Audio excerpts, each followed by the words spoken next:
Alright, this is Unit 3, Day 2, Arithmetic Sequences. So notice the word arithmetic is there, but that's like the noun. This is an adjective. It's describing the type of sequence.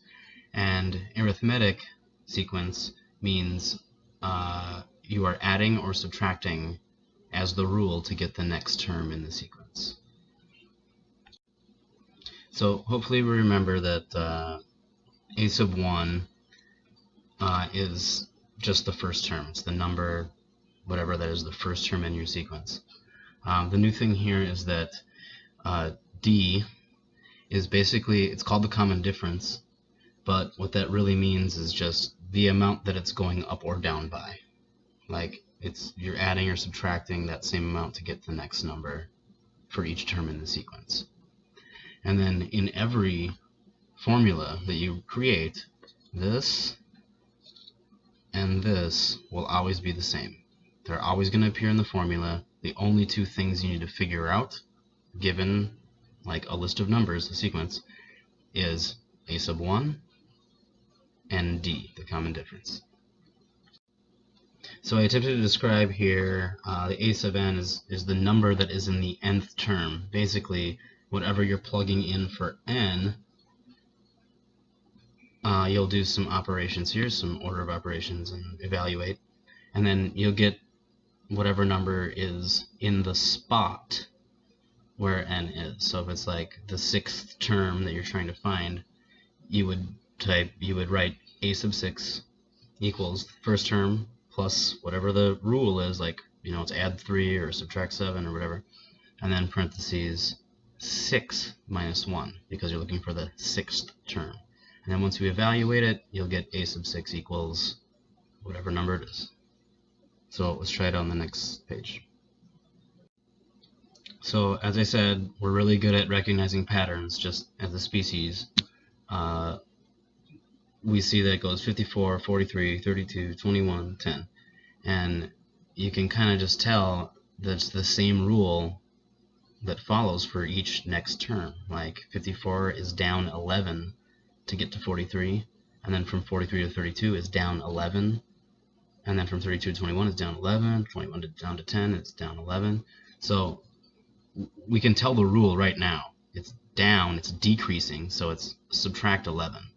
So like if we were to describe the pattern, we would just write something like subtract 11 or decrease by 11 or down 11. But I'm going to use math terms, so I'm going to say subtract 11. Pretty. And then to write the explicit formula, we're just going to fill in exactly this thing based on what we know. The first part's not crazy. Your first term is 54. As I said, your a sub n is always going to be in your formula. And then so equals a sub 1, your 54. And then we also know that it's subtract 11.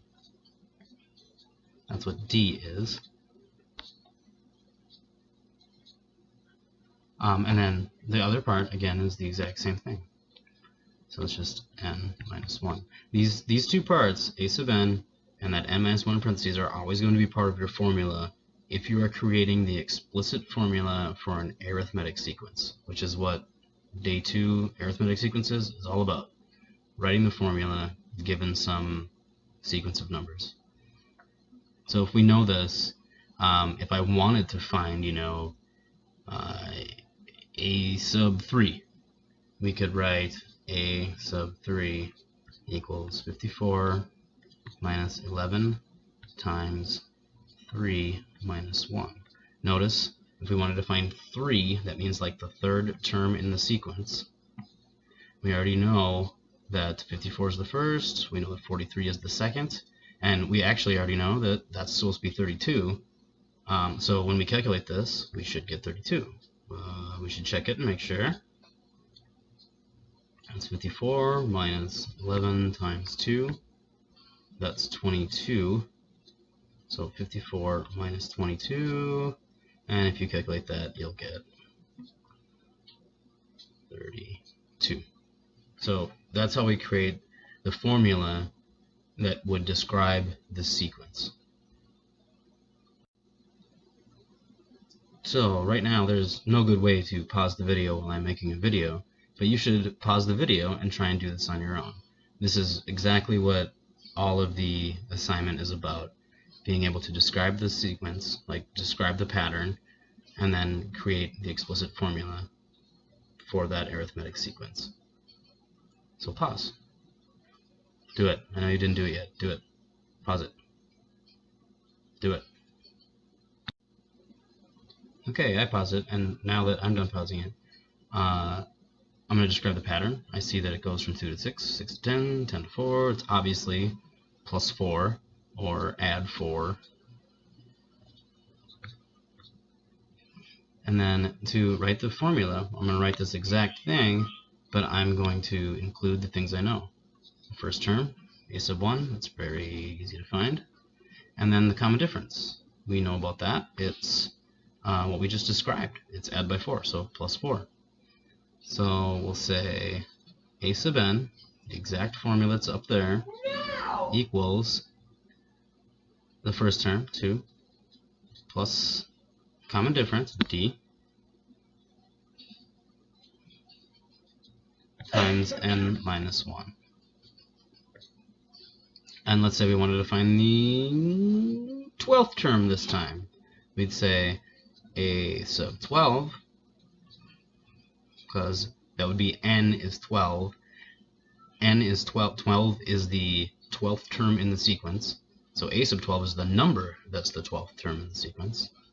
And we would say 2 plus 4, parenthesis 12 minus 1. This is 2 plus, this right here is 11, so 4 times 11 is 44, and your 12th term then is 46.